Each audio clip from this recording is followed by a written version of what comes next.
தமிழகத்தின் விடிவெள்ளி. தமிழர்களுக்கு எங்கெல்லாம் இந்த பாதிப்புனாலும் தன்னோட அத்தனை வேலையை வந்து நிக்கிற, முன்னாடி நின்று தமிழருக்கு உதவி செய்யற,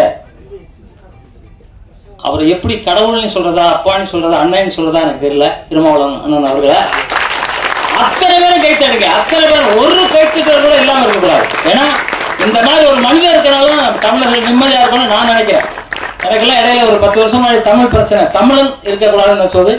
அவர் துணிஞ்சு நின்று எனக்காக போராடி இன்னைக்கு கில்ட காப்பாற்றுறது, இன்னைக்கு தமிழ்நாட்டில் தமிழங்கையில் இருக்கு காரணம் அந்த மாமனிதர் தான். அந்த மாதிரி மனிதன் கூட நின்று பேசுறதுக்கே எனக்கு பெருமையா இருக்கு, சந்தோஷமா இருக்கு. அவர் நீண்ட ஆயுளா இருக்கணும். எனக்கு ரொம்ப ஆசை ஒன்று இருக்கு, அந்த இடத்துல சொல்ல முடியல, அவர்கிட்ட தான் சொன்னேன். அந்த ஆசை நிறைவேறணும் நான் இறைவன்கிட்ட வேண்டிக்கிறேன். அதே மாதிரி வேல்முருகன் அண்ணன் அவர்கள், அவர்களுக்கும் வந்து ஏன்னா தமிழர் அப்படின்னா எனக்கு இந்த இலங்கை இந்த இரவு பறவை படத்துக்காக அவங்களை கூப்பிட்டு சரியான ஒரு 2 பேரை தேர்ந்தெடுத்திருக்காங்க. மிக மிக அற்புதமான ஒரு 2 பேர் தேர்ந்தெடுத்திருக்காங்க. நான் கூட இப்போ கோவாவில் இருக்கணும், ஆனால் அங்கே வந்தது காரணமே இந்த 2 சிங்கங்கள் இருந்திருக்கு. இந்த சிங்கம் கூட நாங்கள் நிற்கணும் அப்படிங்கிறது தான். ரொம்ப சந்தோஷமா இருக்கு. இந்த படம் ரொம்ப அற்புதமா இருந்துச்சு. இலங்கை தமிழர்களுக்காக எப்போ அது பிரச்சனை வந்து அத்தனை நேரம் போராடின திருமாவளவன் அண்ணன் அவர்கள். அது வந்து எல்லாருக்கும் நம்ம எல்லாருக்குமே தெரியும். அவன் ஜெயிச்சவோ தோத்த மாநிலம் நமக்கு தெரியாது, ஆனா ஜெயிப்போம். தமிழர்கள் ஜெயிச்சே தீர்வோம். எந்த கடவுளையும் எங்கேயும் நம்ம தமிழர் தோக்க மாட்டோம். வந்தாலே வாழ வைக்கிறதுக்காக நம்ம வந்து பெட்ரூம் போட்டு வெளியே வந்து படுத்துட்டோம் அப்படின்னு நான் நினைக்கிறேன். அது இல்லாம வந்தது யாரா இருந்தாலும் வெளியே வச்சுட்டு நம்ம உள்ள இருக்கணும். உள்ள இருந்து நம்மளை காப்பாற்ற வேண்டிய சூழ்நிலையில நம்ம இருக்கிறோம். இலங்கையில வந்து பாத்தீங்கன்னாக்க முதல்ல தமிழர்கள் தான் இருந்தாங்க, அப்புறம் வடநாட்டுல இருந்து வந்து உட்காந்துட்டு அவங்க எல்லாம் விரட்டிட்டு அவங்க உட்காந்துக்கிட்டாங்க. இவங்க எல்லாம் அகதியா ஆயிட்டாங்க. எத்தனை பேர் செத்தாங்க, எத்தனை சகோதரிகள் என்ன மாதிரி கொலை பண்ணாங்க, அதெல்லாம் நம்ம பார்த்தோம். கண் கலங்கணும். நானே இலங்கைக்கெல்லாம் போயிருக்கும்போது நான் பார்த்தேன். அந்தந்த இடத்துல என்ன நடந்துச்சுன்னு பார்க்கும்போது ஒரு அதிர்ச்சியா இருந்துச்சு. வாழ்றதா சாகிறதான்னு தெரியல. எல்லாரும் ஒரு நாள் சாவோம், ஆனா தமிழர்களுக்காக குரல் வார்த்தை சாவணும் இல்லையா, அதுதான் பெருசு. உலகத்திலேயே மூத்த மொழி நம் தாய்மொழி தமிழ் மொழி. அந்த தமிழா பிறக்கிறதே புண்ணியம். அதுவும் திருமாவளவன் அண்ணன் மாதிரி கூட இருக்கிற இதுக்கு எனக்குலாம் ரொம்ப பெரிய பாக்கியம். நான் ரொம்ப பெரிய பாக்கியமா நினைக்கிறேன். எனக்கு கிட்டத்தட்ட 40 வருஷம் அண்ணன் அவர்கள் பழக்கம், 40 வருஷம் பழக்கம். என் மேல அவ்வளவு அன்பு வச்சிருக்காரு. அதனால நான் வந்து அவர் அண்ணனையும் சொல்ல முடியாது, என்னோட சின்னவர். அப்பானையும் சொல்ல முடியாது, என்னோட சின்னவர். தெய்வம் அப்படின்னு சொல்லலாம். அந்த தெய்வம் தான் திருமாவளவன் அண்ணன் அவர்கள். அதுல எந்த மாற்று கருத்து எனக்கு கிடையாது. எல்லா கருத்தும் எனக்கு தெய்வம் திருமாவளவன் அண்ணன் அவர்கள் தான். அதுல எந்த மாற்று கருத்தும் கிடையாது. நான் எப்பவுமே சொல்லுவேன். இந்த இடத்துல நான் ஒண்ணு சொல்லணும்னு நினைக்கிறேன். எனக்கு வந்து ஒரு போன மாசம் 25ஆம் தேதி டி நகர் டிசி ஏசி இன்ஸ்பெக்டர் கூப்பிட்டாங்க. கூப்பிட்டு ஒரு லெட்டர் ஒன்று காமிச்சாங்க, என் உயிருக்கு ஆபத்து அப்படின்னு. உயிருக்கு ஆபத்துன்னு சொல்றது யாரு? போலீஸ். பாதுகாக்க வேண்டியது யாரு? போலீஸ். ஆனா நான் சாகுறேன்னு பயப்படல. அவங்க சொன்னாங்க இது மாதிரி நீங்க வெளியே வராதீங்க அப்படின்னு சொன்னாங்க. நான் சொன்னேன் வண்டியில ஆயுதம் வச்சிருப்பேன் சார், வெட்டுவேன் எவன் வந்தாலும் அப்படின்னு சொன்னேன். ஏன்னா நான் தமிழன், தூத்துக்குடி தமிழன். வெட்டுவேன், எவன் வந்தாலும் வெட்டுவேன், பயப்பட மாட்டேன். அவங்க சொன்னாங்க இல்லை நீங்க வெளியே வராதீங்க அப்படின்னு சொன்னாங்க. ஏன் நான் இந்த இடத்துல சொல்றேன்னா, அத்தனை பேரையும் என் டைரியில் எழுதி வச்சிருக்கேன். யார் யார் எனக்கு எதிர்ப்பு பண்றாங்களோ, யார் யார் என்ன கொலை பண்ண முயற்சி பண்ணாங்களோ அத்தனை பேரை எழுதி வச்சேன். ஒருவேளை எனக்கு எதுனா ஆச்சுனாக்க, இன்னைக்கு வந்து வெளியூருக்கு ஷூட்டிங் போறதுக்கு கேன்சல் பண்ணிட்டு வந்த காரணம் எங்க அண்ணன் முன்னாடி, திருமாவளவன் அண்ணன் முன்னாடி நான் சொல்லணும். ஒருவேளை ஆம்ஸ்ட்ராங் மாதிரி ஆயிடுச்சுன்னா, போட்டு தள்ளிட்டாங்கன்னா, அவ்வளவு ஈஸியா போட்டுற முடியாது. இருந்தாலும் போட்டுட்டாங்கன்னா எல்லாம் அண்ணன் திருமாவளவன் டைரியில் எழுதி வச்சிருக்கேன், உங்களுக்காக ஒரு பார்சல் பண்ணி வச்சிருக்கேன். எனக்கு ஒரு ஆபத்துனா நீங்க தான் பின்னாடி நீங்க பார்க்கணும். இந்த இடத்துல நான் சொல்றேன், எனக்கு வேற யாரும் இல்லை, நீங்க தான், எல்லாரும் நீங்க தான். என்னை வந்து சும்மா தொட்டுலாம் போயிட முடியாது. அப்படி தொட்டா அதுக்காக நிறைய பெரிய விலை கொடுக்கணும். ஒருத்தன் கூட வீட்டில் குடும்பத்தோட வாழ மாட்டான், அது பெரிய இது இருக்கணும். இப்போ வந்து இந்த படத்தை பற்றி பேசுறேன், உணர்ச்சி வசப்பட்டேன்னு நினைக்கிறேன். இந்த படம் வந்து டைரக்டருக்கு முதல்ல கை தட்டுங்க. ஏன்னா ஒரு அற்புதமான படம் பண்ணியிருக்காரு. அதே மாதிரி இந்த இலங்கை தமிழர்கள் பற்றி சொல்லணும்னு ஒரு நினைச்சாங்கல்ல, அதுக்கே ஒரு ஆன்சர், ஒரு பெரிய வாழ்த்துக்கள். ஏன்னா யாருக்குமே அது வரல. பணம் இருக்கிறவங்களாம் பீரோவில் கொண்டு அடிச்சுக்கிட்டே இருக்காங்க, இல்லை அண்டர்கிரவுண்டில் எடுக்கிறாங்களா தெரியல. ஆனால் பணம் இல்லாதவங்க தமிழர்களை வாழ்த்தணும், தமிழர்கள் நல்லா இருக்கணும்னு நினைக்கிற இந்த வேதாஜி பாண்டியன் அவர்களும், அந்த தயாரிப்பாளர் அவர்களும், இந்த கேமராமேன் சார் அவர்களும், இல்லை இசையமைப்பாளர்களும், எடிட்டர்களும், இதில் தொழில் செய்த அத்தனை தொழில்நுட்ப கலைஞர்களுக்கும் வாழ்த்துக்கள் சொல்லி, ஏன்னா திருமணம் 2 மணிக்கு வேற ஒரு ஃபங்க்ஷன் இருக்கணும், 3 மணிக்கு ஒரு ஃபங்க்ஷன் இருக்கணும். அவரை பேச அவர் கடலூர் போனோம், அவர் 4 மணிக்கு கடலூர்ல இருக்கணும். அதான் உங்களுக்கு ஒரு ஹெலிகாப்டர் வாங்கிக்கங்க அப்படின்னு கேட்டேன். ஹெலிகாப்டர் சல்லி போயிடலான்னு கேட்டேன், அதனால சொன்னேன். அதனால அர்ஜென்டா பேசாத இந்த பேச்சை தொடர்ந்து நான் நிறைவு செஞ்சுட்டு, எப்பவும் சொல்ற மாதிரி உலகத்திலேயே இந்தியா தான் மிகப்பெரிய நாடு, புண்ணியமான நாடு. அதை விட பெருசு தாய். நம் தாய் அம்மா அம்மானு ஒரு குழந்தை பிறக்கிறதுக்கு எத்தனை வாட்டி அவங்க அம்மானு கத்துறாங்களோ, அதை நம்ம புள்ள பிறந்த அம்மா அம்மானு நம்ம சொல்றது இல்லை. ஏன்னா அம்மாவை கொள்றான் பணத்துக்காக. அது இல்லாம புரட்சி தலைவர் எம்ஜிஆர் அவர்கள் சொன்ன மாதிரி தாயை மதிங்க. தாயை மதிச்ச மட்டும்தான் தலைநிமிர்ந்து வாழ முடியும். அந்த தந்தையும் தாயும், தந்தையை பற்றி ஒரு பாட்டு எழுதினாங்க, ரொம்ப அற்புதமா இருந்துச்சு. அந்த பாடலாசிரியர் வந்திருக்காங்க, அவர் உண்மையிலே ஒரு கைத்தட்டலாம். உண்மையிலே சூப்பர். தந்தையை பற்றி ஒரு பாட்டு எழுதினாரு. அந்த தாயும் தந்தை வணங்குங்க. எல்லாத்துக்கும் மேல தமிழை வணங்குங்க. தமிழ் தான் உலகத்திலே மூத்த மொழி. எந்த நாட்டில் போனாலும் சரி மாடு அம்மானு தான் சொல்லுது. நம்ம காது அடிச்சா ஓமுங்கிறது தான் சொல்லுது. கடல் அலையில போனாலும் தமிழ் தான் பேசுது. எல்லா உயிரினமும் தமிழ் தமிழ் தமிழ் தான் பேசுது. அந்த தமிழனா பிறந்திருக்கிறது பெரிய கொடுப்பனை. அது மாதிரி திருமண மாதிரி ஆளு அவங்க கூட நம்ம இருக்கிறது அதை விட பெருமை. அந்த தமிழ் வாழ்க, தமிழ் வெல்க, தமிழன் வெல்க தீர்வா. நன்றி, ஜெய்ஹிந்த். வணக்கம். பேச வேண்டிய எல்லாமே ஜாகிரதங்க பேசிட்டாரு. ஏன்னா புரட்சி புயல், எழுச்சி புயல், மக்கள் புயல், புயலோ புயல் என்று பேசிட்டாங்க. என்னன்னா 2 பேருமே பேச்சு புயல். அண்ணன் திருமாவளவனும் சரி, வேலுமணியும் சரி, 2 பேருமே புரட்சி புயலுங்கிறதோட பேச்சு புயல். சட்டசபையில் பேசினா சும்மா டப்பா டான்ஸ் ஆடுங்க. அண்ணன் வேலுமணி பேசினா அதிகமாக கேட்பேன் நான். அதுமாதிரி திருமாவளவன் எங்கே பேசினா கேட்பேன். என்ன காரணம், இந்த வேளாட்சி பாண்டியத்தை பற்றி பேசணும். இந்த படம் பார்த்தா இரவு பறவை வந்து நான் அந்த படத்தை பார்க்கும்போது என்னத்தை எடுக்க போறாரு, ஒரு 4 வருஷமா 3 வருஷமா கஷ்டப்படுறாரு, எப்படி கொண்டு வர சொல்லி ஒவ்வொரு நடையும் என்னோட ஆஃபீஸுக்கு வந்து தனியாக வருவார். பாப்பா வாங்க வேலை பண்ண எப்படி 3 வருஷமா அந்த படத்தை ஒரு கஷ்டப்பட்டு எடுத்து இன்னைக்கு நிப்பாட்டு இருப்பாருங்க. கடலூர் மாவட்டத்தினால உங்களுக்கு ஒரு சொல்றேன், வெள்ளம் புயல் காற்று மழை என்னன்னா எப்போ பார்த்தாலும் வானிலை அறிவிக்கும் போது பார்த்தா கடலூர் மாவட்டம் மட்டும்தான் சொல்லுவாங்க. ஏன்னா நான் நாகப்பட்டினம் மாவட்டம், சேப்பாட்டம் வந்து நான் தஞ்சாவூர் மாவட்டம், கோடாச்சேரி, திருவாரூர். எனக்கு 5 வயசு 6 வயசுல பார்த்தீங்கன்னா புயல்னா நாகப்பட்டினம் கொடி ஏற்றுவாங்க, மழைனா கொடி ஏற்றிடுவாங்க. எதுவாக அந்த மீனவர்களை முழுக்க அப்படியே கடலூர் மக்கள் அப்படியே அற்புதமாக எடுத்திருக்காரு. எங்களுடைய சங்கத்தை சார்பாக நான் சொல்றேன், மனப்பூர்வமாக வேலைச்சு பண்ண பாராட்டுறேன். என்னன்னா ஒரு தைரியமா யாரோட உதவி இல்லாம இண்டிவிஜுவலா அவரே படத்தை எடுக்கும் போது கோயம்புத்தூர்ல பணம் தான் சொல்லி கூட போய் ஏமாத்தி கோயம்புத்தூர்ல சண்டை போட்டு பெரிய பிரச்சனை வந்து வர வச்சு பஞ்சாயத்து பண்ணி வர வச்சேன். நினைச்சாலே அவர் எதிர்க்கணும், வேலை பண்ணியேன். ஆமா, அதனால பாத்துங்க, இவருடைய முயற்சி தான் இன்னைக்கு கடலூர் மாவட்டத்துக்கு மிகப்பெரிய ஒரு வெற்றியை தேடி தந்திருக்கு. எல்லாருமே கைத்தட்டுங்க. ஏன்னா இவர் ஒரே மனிதன். நல்லா பாருங்க, நான் பேசணும் பேச மாட்டேன், சும்மா பேச மாட்டேன், போய் சொல்ல மாட்டேன். என் சங்கத்தோட ஒவ்வொரு ஆளும் ஜெயிக்கணும் ஜெயிக்கணும் சொல்லி தான் பேசுவேன். இவர் வருவார் ஒவ்வொரு நாள் தனியே 7 மணி 8 மணி வந்து நின்று எப்படியாவது ஜெயிக்கிறார். இன்னைக்கு வந்து ஒரு புரட்சி தமிழனையும் ஒரு புரட்சி தமிழன் 2 பேரும் கூட்டு வச்சு இன்னைக்கு ஒரு ஃபங்க்ஷன் பண்ணினா இந்த படம் கண்டிப்பா சக்சஸ் பண்ணும். காரணம் நல்லா இருக்கு படம். நீங்க நான் வந்து அதான் சொல்ல படம் பார்க்கும் போதே எனக்கு கண்ணே கலங்கிருச்சு. என்ன காரணம், 1989 நினைக்கிறேன். இங்க விருதுநகர் வந்து ஜக்கரியாக்கல்ல இருந்து மாத்தியாவை சுட்டுப்பாங்க நினைக்கிறேன். மாத்தியாங்கிறவங்க தான் சுட்டு போனாங்க. அப்புறம் நான் வந்து திருவாரூர்ல கோடாச்சேரியில இருக்கேன். அப்ப 4 மணிக்கு எல்லாரையும் சுட்டு இட்டுட்டு வந்து எங்க ஊரு கோடாச்சேரி அப்படி வேற எல்லாம் போவாங்க. இந்த படம் பார்த்தீங்கன்னா எவ்வளவு இதெல்லாம் இஞ்சிலாம் திருட்டு போறாங்க. நான் 4 மணிக்கு எஞ்சி பார்த்தா என்னடா அப்படி இவ்வளவு வேற 6 அடிக்கு ஓரம் பார்த்தா எல்லாமே விடுதலை புலி ஓடினாங்க. ஏன் சொல்ல வரனா, இன்னைக்கு இந்த விடுதலை புலிங்கிற ஒண்ணு இருந்ததுனால்தான் தமிழனுக்கு மிகப்பெரிய ஒரு மரியாதை இருந்துச்சு.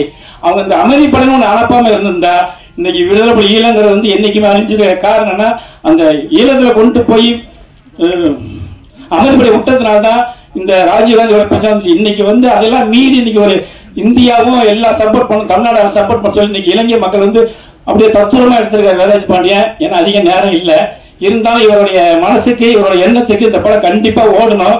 எல்லாருமே சப்போர்ட் பண்ண. காரணம் மீடியா எல்லாருமே சப்போர்ட் பண்ணுங்க. தனி மனிதனா நின்று தெரிஞ்சிருக்காரு. இவரை எல்லாருமே கொண்டு போய் சேர்க்கணும். ஏன்னா எல்லாத்தையும் இவரு தான் போயிருக்காரு. ஒவ்வொரு எடிட்டிங் டப்பி டிஜே ஷூட்டிங் கீட்டி ஒரு தனி மனிதன் போய் சென்று பண்ணிக்காரு. அதனால இப்ப 2 புரட்சி புயல் பேசுவாங்க, 2 பேச்சு புயல் பேசுவாங்க. இந்த படத்தை எல்லாரும் சப்போர்ட் பண்ணி சேருங்க. நன்றி, வணக்கம். மீண்டும் ஒரு முறை சொல்றேன், இந்த வேலாஜி பாண்டியனுக்கு எங்களோட சங்க சார்பாக கண்டிப்பா சப்போர்ட் பண்ணுங்க. ஏன்னா தனி மனிதன் ஜெயிச்சது வந்து மிகப்பெரிய கடினம். இவர் தனியா சினிமாவில் ஜெயிச்சிருக்காரு. அது எங்களோட சங்க சார்பாக பாட சொல்லி நன்றி, வணக்கம். இங்கே வருகை தந்திருக்கின்ற அனைவருக்கும் என் மனமார்ந்த நன்றியை தெரிவித்துக் கொள்கிறேன். எனக்கு மேடையில் பேசுகிற அனுபவம்லாம் கிடையாது. தவறு இருந்தா என்னை மன்னிச்சுக்கோங்க. இந்த இரவு பறவை திரைப்படத்தை நான் இந்த ஒரு நல்ல ஒரு கான்செப்ட் எடுத்திருக்கேன். படத்துடைய தலைப்பு இரவு பறவை. இந்த இரவு பறவைனா இரவுல இரையை தேடி பறந்து அதை இரையை தேடி கொண்டு வந்து சாப்பிட்டுட்டு அது உட்கார்ந்து பறக்கிற பறவை இல்லை. இது இரவு பறவை. கடல் கடந்து நாடு கடந்து உடமையில விட்டுட்டு உயிர் படைச்சா போதும் வறுமையில வாடி தப்பிச்சு தமிழகத்துக்கு வந்து தாய் தமிழ் தொப்புள் கொடி உறவுகளை தேடி வந்து உயிர் படைச்சா போதும்னு வந்து 2 நாட்டுடைய ராணுவத்தையும் கண்ணுக்கு தெரியாம மறைஞ்சு கடைசியா கரை சேர்ந்து வந்து இங்க வாழ்ற மக்களுடைய வலியும் வேதனையும் கடல் பறவையா, அதாவது இரவுல வந்து தப்பிச்சுட்டு வருவாங்க. அதனால அது இரவு பறவைன்ற அந்த டைட்டில் அதுக்காக வச்சோம். அந்த மக்களுக்காக நான் ஒரு சிறப்பான ஒரு வாழ்வியலான படத்தை நான் எடுத்திருக்கேன். இந்த படத்துக்கு நீங்க எல்லாருமே சப்போர்ட் பண்ணணும், மீடியா நண்பர்கள் எல்லாருமே. இது இன்னொன்னா, இந்த படத்துக்கு நான் என்ன நினைச்சனோ அதை நான் எடுத்திருக்கேன். இந்த படத்தை வாழ்த்த வருகை இருந்திருக்கின்ற என் ஆறுயிர் அண்ணன், நான் என்ன சொல்றது தெரியல, என்னுடைய கடவுளா நினைச்சுக்கிட்டு இருக்கிற எங்கள் அண்ணன் திருமாவளவன் அவர்கள் நேரில் வந்து என்னை வாழ்த்துறதுக்கு வந்தது மிகப்பெரிய சந்தோஷமா இருக்குது. அது இன்னொரு மிக பிரம்மாண்டமான ஒரு மனிதர், எங்கள் விடிவெளி, தமிழகத்தின் விடிவெளி அண்ணன் தி வேல்முருகன் அண்ணன் அவர்கள். அண்ணன் சொன்ன உடனே, இந்த கான்செப்ட் சொன்ன உடனே இது மிகப்பெரிய ஒரு ரீச் ஆகும், நல்ல கான்செப்ட், நான் கண்டிப்பா வருவேன், அவசியம் வருவேன் அப்படின்னு சொல்லிட்டு எனக்காக வந்து வருகை தந்திருக்கிறார். அவர்களுக்கு ஒரு மிகப்பெரிய நன்றியை தெரிவித்துக் கொள்கிறேன். மற்றும் இங்கே வருகை தந்திருக்கிற அனைவருக்கும் போதிய நேரமின்மை இல்லாத காரணத்தினால் அனைத்து தரப்பட்ட எனக்காக உழைத்த கடலூர் மக்கள், கடலூர் நடிகர் சங்கம், என்னுடன் பணியாற்றிய உதவி இயக்குநர்கள், டெக்னீஷியன்ஸ், ஒவ்வொருத்தரையும் நேரம் சொல்ல விரும்பல, முடியல, டைம் இல்ல. எனக்காக என்னுடன் தோள் கொடுத்த மின்சாரம் திரைப்படத்தின் இயக்குனர் அண்ணன் செல்வகுமாரன் அவர்கள்லாம் எனக்கு ரொம்ப மிகப்பெரிய உதவியா இருந்தாங்க. இன்னும் நிறைய சொல்லணும், எனக்கு போதிய நேரம் தலைவர்கள்லாம் பேசணும். இந்த படத்தை பத்தி மிகப்பெரிய அளவுல இது கடைக்கோடி மக்களுக்கும் போய் சேரக்கூடிய விஷயமா இதை கொண்டு போகணும்னு சொல்லி நான் விருப்பப்படுறேன். எல்லாருடைய மனசுலையும் எல்லாருடைய வாயிலையும் இரட்டை குடியுரிமையை பத்தி ஒவ்வொரு தலைவர்களும், நம்ம இப்ப இருக்கிற நம்ம முதலமைச்சர் வரைக்கும் ஒரு கோரிக்கையெல்லாம் வச்சுக்கிட்டு இருக்காங்க மத்திய கவர்மெண்ட்ல. எல்லாருமே வாய் வழியா பேசக்கூடிய ஒரு விஷயத்த நான் ஒரு திரைப்படமா எடுத்து இந்த மக்களுக்கு ஏதாவது ஒரு நல்லது செய்யணும் அப்படின்ற ஒரு நோக்கத்தில் எடுத்திருக்கேன். இது எல்லாரும் ஒத்துழைப்பு தந்து மீடியா மக்கள், மீடியா பப்ளிக் பிரஸ், சொந்த பந்த அனைவருக்கும், எங்க வருகை இருந்த அனைவருக்கும் மீண்டும் ஒரு முறை நன்றியை சொல்லி விடைபெறுகிறேன். நன்றி, வணக்கம்.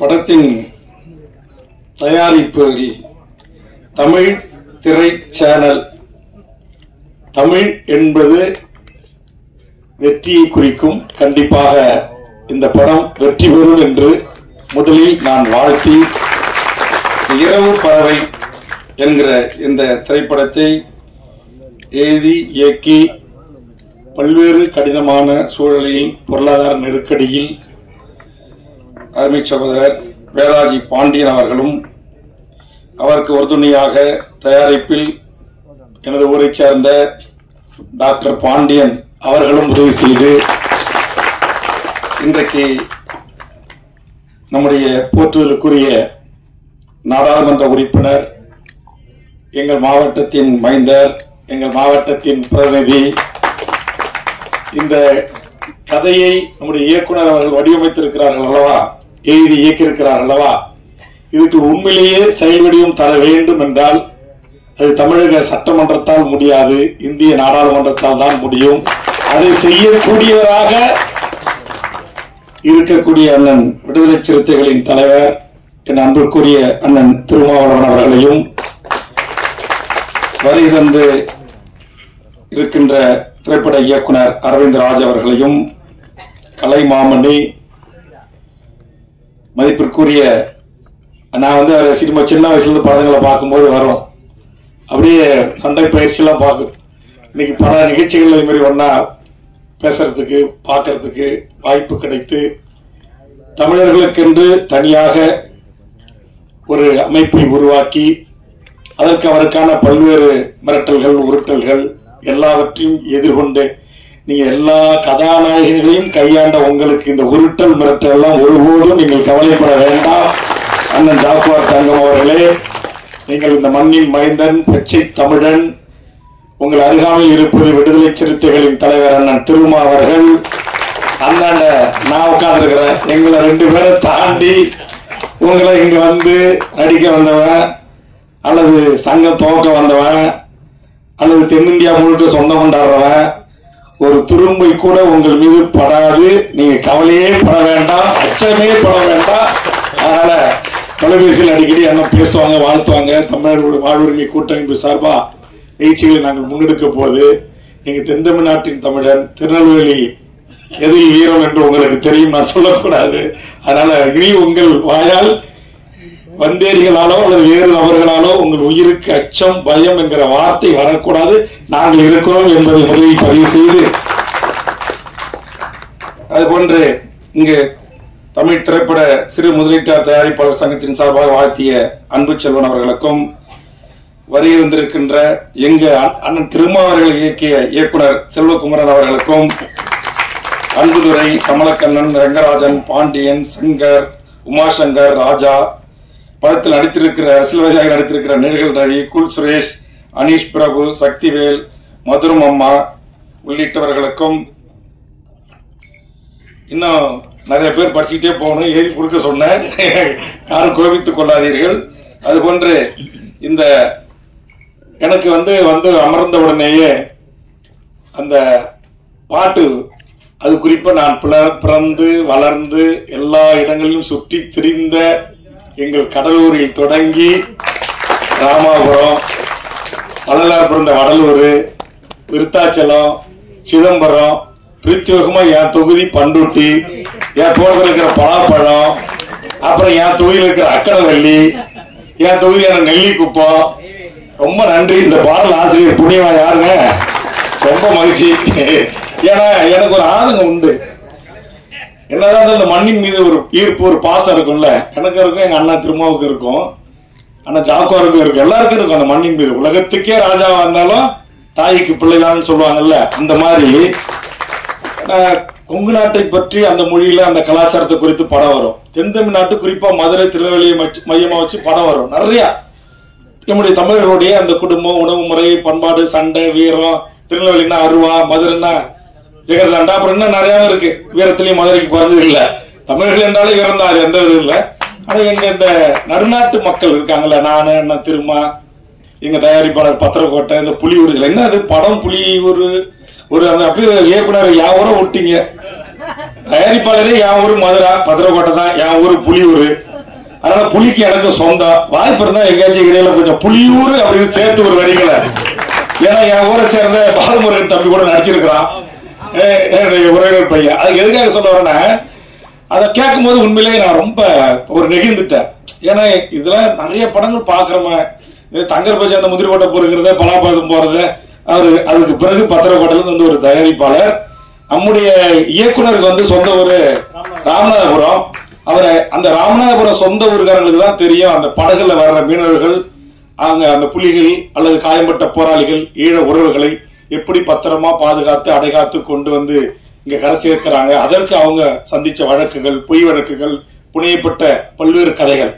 ஆக அந்த திரைக்கதை அவர் சொன்ன உடனேயே நான் வந்து கண்டிப்பா ஈழம் சார்ந்த, அதுவும் குறிப்பா அகதிகள் என்று சொல்லக்கூடாது, எங்கள் தொப்புள் கூடிய உறவுகள்.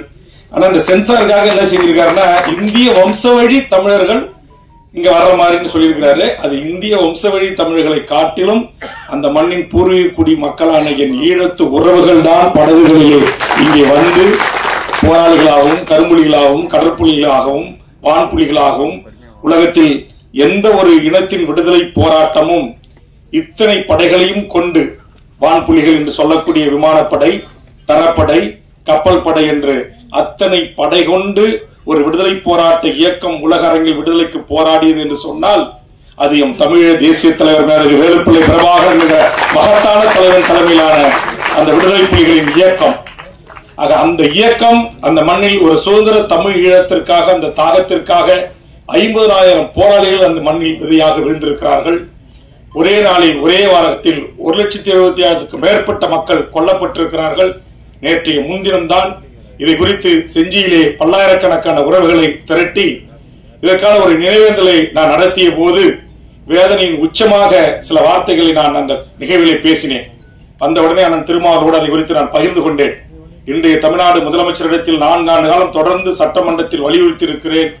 அப்படிப்பட்ட அந்த கருத்துதான் இங்கே வாழ்கின்ற எமது தொப்புள்குடி உறவுகளான ஈழ உறவுகள் ஒரு 2 சென்ட் 1 சென்ட் 1/4 சென்ட் நிலம் வாங்கி தங்க பேர்ல பதிவு செய்ய முடியாது. உழைச்சி ஒரு இருசக்கர வாகனம் வாங்க முடியாது. இங்க படித்து இங்க நம்மள இந்தியாவிலேயே பிறந்து இன்றைக்கு கல்லூரி படிப்பை முடித்து இன்றைக்கு விளையாட்டு வீரனாக திகழ்ந்தால் எல்லா 7 மெடல் வாங்கியிருக்கிறது ஒரு ஈழத்து சகோதரி குழந்தை. ஆனா தெற்காசியாவில் போய் விளையாடுறதுக்கு பாஸ்போர்ட் கிடையாது, அனுமதி இல்லை. காரணம் அவர்கள் அகதி. நானும் விடுதலை சிறுத்தைகள் தலைவரான திருமாவர்களுடைய சார்பாக சட்டமன்ற உறுப்பினராக வந்தவர்கள் தான் மாண்புமிகு கலைஞர் அவர்கள் இருந்தபோது நாங்கள் அவரிடத்திலே வலியுறுத்தி நான் தொடர்ந்து சட்டமன்றத்தில் பேசி இங்கு துவக்கப்பள்ளி கூட படிப்பதற்கு ஆரம்ப கட்டத்தில் அனுமதி இல்லை. உயர்நிலை பள்ளிக்கு போக முடியாது, உயர்கல்விக்கு வழி கிடையாது. பன்றி குடிசைகளோட கேவலமாக இருக்கும் அந்த குடிசைகள். அவர்களுக்கு அடிப்படை வசதிகள் கட்டமைப்புகள் அதை அத்தனையும் கொஞ்சம் கொஞ்சமாக சட்டமன்றத்தில் போராடி ஒரு மக்களால் தேர்ந்தெடுக்கப்பட்ட தமிழக அரசு இங்கு வாழ்கின்ற எமது உறவுகளுக்கு இந்த கூட்டத்தில் கூட என் கோரிக்கை ஏற்கப்பட்டு மாண்புமிகு தமிழக முதலமைச்சர்களால் ஈழ அகதிகள் குடியிருப்பு என்று சொல்லக்கூடியதை மாற்றி அமைத்து அவர்களுக்கு 3000 வீடுகளுக்கான அறிவிப்பு வெளியிட்டிருக்கிறார்கள். இப்ப பல்லாயிரக்கணக்கான வீடுகள் தமிழ்நாடு முழுவதும் இவர்கள் வாழ்கின்ற இடங்களில் கட்டி தந்து கொண்டிருக்கிறோம். அதுல கூட எனக்கு திருப்தி இல்லை. நான் ஆய்வுக்கு போன எல்லா கலெக்டர் ஆபீசஸ் எல்லாம் கூட்டுக்கிட்டு அவங்க கழிவறை வெளியில வச்சிருப்பாங்க. நான் சொன்ன ஒரு வயது வந்த பெண் அல்லது ஒரு பேய் பிசாசுக்கு பயப்படுற ஒரு பொண்ணு, ஒரு சின்ன பையன் எப்படிங்க 12 மணி 2 மணிக்கு வெளியில வந்து அவன் டாய்லெட்டை பயன்படுத்த முடியும்? கட்டி கொடுக்குதான் கட்டி கொடுக்குறீங்க, இன்னும் ஒரு 10 அடி சதுரடி கொஞ்சம் பெரிதா கட்டி கொடுக்க கூடாதுன்னு அதுக்கு ஒரு பரிந்துரையும் நான் செய்தேன். நான் எதற்காக இதெல்லாம் சொல்லுகிறேன் என்று சொன்னால், இன்றைக்கு இங்கு வாழ்ற இந்த மக்கள் அவருடைய தொப்புள் கொடி உறவுகள் உலகம் முழுவதும் வாழ்கின்றார்கள். கனடாவில் ஒரு ஈழத் தமிழர் இன்றைக்கு அமைச்சராக பதவியேற்றிருக்கிறார். இந்த நேரத்தில் அவருக்கு நான் வாழ்த்துக்களை இந்த நிகழ்ச்சியின் சார்பாக சொல்லுகிறேன். நாடாளுமன்ற உறுப்பினர்களாக பல உயர்ந்த பதவிகளை வைக்கிறார்கள். ஆனா இந்தியா எமது தாய்நாடு 12 காலத்திற்கு முன்பு கடல்களால் பிரிக்கப்பட்ட என் ஈழம் என்கிற ஒரு தேசம். அந்த தேசத்தின் உறவுகள் இந்த மண்ணில் எவ்வளவு வலியோடு வேதனையோடு வாழ்ந்து கொண்டிருக்கிறார். இன்னைக்கும் காலையில 10 மணிக்கு வெளியில வேலைக்கு போயிட்டு மாலை 6 மணிக்குள்ள சிறப்பு முகாம்களுக்கு திரும்பல அப்படின்னா கியூ பிராஞ்ச் அடுத்த நிமிஷம் போய் நிற்பாங்க. இதையெல்லாம் நான் கூட அந்த திருமாவட்ட வழியோட சொன்னேன். 11 முறை இந்த மக்கள் படுகின்ற துன்பம் துயரங்களை குறித்து நான் நாட்டுடைய முதலமைச்சரை சந்தித்து கடந்த சில மாதங்களில் பேசியிருக்கிறேன். சமீபத்தில் ஒரு 6 பேர் கைது செய்யப்பட்டிருக்கிறாங்க. அவர்கள் செய்த குற்றம் பாஸ்போர்ட் இல்லாம வந்தது, படகுல வந்தது. இந்த கதையின் கரு அப்ப ஒத்து போகுது. அவர் இந்த கதை இயக்குனர் என்கிட்ட கதையும் சொல்லல, என்ன இது மாதிரி இதை சார்ந்த ஒரு படம் அப்படின்னாரு. நேற்றுக்கு தான் நான் ரொம்ப கோபமா உணர்ச்சி வயப்பட்டு அந்த மேடையில பேசின முதலமைச்சருக்கு வேண்டுகோள் வைத்தேன். தனித்தமிழ் ஈழம்தான் ஒற்றை தீர்வு என்கிற ஒரு சட்டமன்ற தீர்மானமும் உலகம் முழுவதும் வாழ்கின்ற ஈழ உறவுகள்கிட்ட தமிழ்நாட்டில் இலங்கையில யாழ்மண்ணில் வாழ்கின்ற அந்த உறவுகள்கிட்டையும் நீங்க ஒரு பொது வாக்கெடுப்பை ஐக்கிய நாடு சபையின் ஊடாக நடத்தி அந்த மக்களுக்கான ஒரு சுதந்திர தனித்தமிழ் ஈழ அரசை உருவாக்கி தருவதற்கு மாண்புமிகு முதலமைச்சர் தலைமையிலான 40 நாடாளுமன்ற உறுப்பினர்களும் டெல்லிக்குரிய நெருக்கடியை தர வேண்டும். அண்ணன் திருமா அதற்கு வழிகாட்ட வேண்டும், தலைமையேற்க வேண்டும். இதை கருத்தைத்தான் நேற்றைய கூட்டத்தில் நான் பேசினேன். அது இன்னைக்கு அப்படியே வந்து பொருந்தது. இந்த கதையும் அதான். அதற்கு பிறகு நான் சொன்னேன் 5 சொன்னேன். அது ஹைலைட்டா நான் சொன்னது இந்த தீர்மானம். திருச்சியில ஒரு சிறப்பு முகாம் இருக்கு. ஏற்கனவே பல முகாம்களை நான் அண்ணன் எல்லாம் நான் இருந்த பாமக எல்லா கட்சியும் சேர்ந்து போராடி பல சிறப்பு முகாம்களை மூடிட்டோம். ஆனா இன்னைக்கு ஒரு சிறப்பு முகாம் அங்க இருக்கு. அதை மூடணும். அவங்க மூடிட்டு அவங்க விரும்புகிற நாடுகளுக்கு உலகம் முழுவதும் என் ஈழ உறவுகள் உட்கார்ந்துருக்காங்க. அவங்க அரவணைத்து அன்பு பாராட்டு இருக்காங்க. லண்டன் ஏத்துக்கிறான், அமெரிக்கா ஏத்துக்கிறான், ஆஸ்திரேலியா ஏத்துக்கிறான், உலகத்துல எல்லா நாடுகளும் ஏத்துக்கிறான். அந்த நாட்டு குடிமகனா இருக்கிறான், வேலை கிடைக்கலன்னா சம்பளம் கொடுக்குறான், வீடு வாடகை இல்லாம கொடுக்குறான், எல்லா உதவிகளும் செய்யறான். ஆனா என் தொப்புள் கொடி உறவு என்று நம்ம பேசுறோம். பக்கத்துல 10 மைல் தூரத்தில் இருக்கிற என் உறவுகள் இந்த மண்ணுல அவ்வளவு வலியோட வேதனையோடு இருக்கிறாங்க. இன்னமும் தமிழ்நாட்டுடைய காவல்துறை உளவு பிரிவு, கியூ பிரிவு கண்காணிப்பின் கீழ் தான் அவர்கள் வாழ்கிறார்கள். இன்னும் என் ஈழத்து உறவுகளுக்காக நான் கடந்த சட்டமன்ற கூட்டத்தொடரில் கவன ஈர்ப்பு கொண்டு வந்து 20 நிமிடம் போராடி பேசியிருக்கிறேன். ஒன்றிய அரசு மருத்துவம் படிப்பதற்கு என் ஈழத்து உறவுகளை அனுமதிக்கவில்லை, இன்னும் அனுமதிக்கல. இப்ப குறிஞ்சிப்பாடிலாம் வருதுனால சொல்றேன்.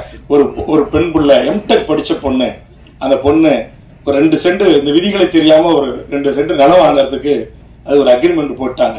இத பக்கத்துல இருந்த யாரோ ஒருத்தன் அரசுக்கு போட்டு கொடுத்து அந்த பெண்ணையும் அவங்க அப்பாவையும் 55 நாள் சிறை பிடிச்சிருக்கிறாங்க. சிறையில் இருக்காங்க, கடலூர் சிறையில். அவங்க செய்த குற்றம் என்ன? அவர்கள் உழைத்து சம்பாதித்து ஒரு 2 சென்ட் சொந்தமா வாங்கி ஒரு வீடு கட்டிக்கலான்னு ஆசைப்பட்டது குற்றமா? நான் கேட்கிறேன். நீங்க உலகத்தின் பல்வேறு நாடுகளை சார்ந்தவர்கள் இந்த மாடா மாளிகை கோடா கோபுரம் கட்டி வாழுகிறார்கள். என்னுடைய சொந்த பகுதியான நீலகிரி மாற்றான்கைக்கு சென்று கொண்டிருக்கிறது. எங்களுடைய வணிகம், எங்களுடைய உற்பத்தி, எங்களுடைய தொழில், எங்களுடைய பண்பாடு, கலை, கலாச்சாரம், நாகரிகம், தொன்மை, வரலாறு, இலக்கியம், இலக்கணம் எல்லாம் இன்றைக்கு கொஞ்சம் கொஞ்சமாக மற்றவர்கள் கைப்பற்றி கொண்டிருக்கிறார்கள். எல்லாவற்றையும் நாங்கள் இழந்து கொண்டிருக்கிறோம். ஆக எல்லாவற்றையும் இழந்து அவர்களுக்கு வீடு இல்லையா, வாசல் இல்லையா, நிலம் இல்லையா, காணி இல்லையா, உறவுகள் இல்லையா, எப்படி வாழ்ந்த எம் இனம், அந்த இனம் இங்கு வந்து இவ்வளவு ஒரு துன்பத்தோடு துயரத்தோடு வாழ்கின்ற இந்த வழிகளை எல்லாம் எடுத்து பல திரைப்படங்கள் வெளியிடுவதற்கு முயற்சித்த போது ஒன்றிய அரசு சென்சார் நிறுவனம் தடை செய்தது, தடுத்து வைத்தது. கண்டிப்பாக இதற்கு சென்சார் வாங்கியாச்சு. வந்த உடனே பக்கத்துல இருந்த தயாரிப்பாளர் கேட்டார், வாங்கியாச்சு அப்படின்னாரு. எனக்கு கொஞ்சம் விசாரிச்சு சொல்றேன் அப்படின்னாரு. ஏன்னா நான் அண்ணன் திரும்ப ஏற்கனவே இதே இடத்துல ஒரு படத்துக்கு வந்தேன். அந்த இயக்குனர் பட்ட வலிகள் வேதனைகளுக்காக, ஆமா தோழர் சேக்குவரா, அதற்காக நாங்கள் முற்றுகை போராட்டம் நடத்தணும் நாங்க 2 பேரும் அப்படின்னு அண்ணன்கிட்ட அனுமதி வாங்கி நான் அறிவிச்சேன். நான் எதுக்கு நான் சொல்ல வரேன்னா, அப்படி நம்முடைய வலிகளை, நம்முடைய வேதனைகளை, நம்முடைய வாழ்வியலை, நம்முடைய பண்பாட்டை, கலை, கலாச்சாரத்தை அதையெல்லாம் சொல்லும் போது இங்க ஒன்றிய அரசு அதிகாரிகளால் அனுமதி மறுக்கப்படுகிறது. ஆக அந்த மக்கள் படுகிற அந்த துன்பம், அதைத்தான் நேற்றுக்கு நான் 5 சொன்ன முதலமைச்சருக்கு, நீங்க எனக்கு என்ன கூட நிறைய பேர் நண்பர்களே, ஒரு சீட்டு வாங்கிட்டு போய் அங்க நிக்கிறாரு, திரும்ப 2 எம்பிக்கு போய் நிக்கிறாரு, 4 எம்எல்ஏக்கு போய் நிக்கிறாரு அப்படின்றாங்க. இந்த 2 எம்பியும் இந்த ஒத்த எம்எல்ஏவும் இந்த மண்ணுக்கும், இந்த மொழிக்கும், இந்த மக்களுக்கும், நாடாளுமன்றத்திலும் சட்டமன்றத்திலும் என்ன சாதிக்கும் என்பதை அப்படி எழுதுறவங்க, அப்படி பேசுறவங்க விவாதம் வச்சீங்கன்னா, ஏதோ விடுதலை சிறுத்தைகள் தலைவர் தலித் மக்களுக்கான தலைவர் அப்படின்னு நிறைய பேர் சொல்றாங்க.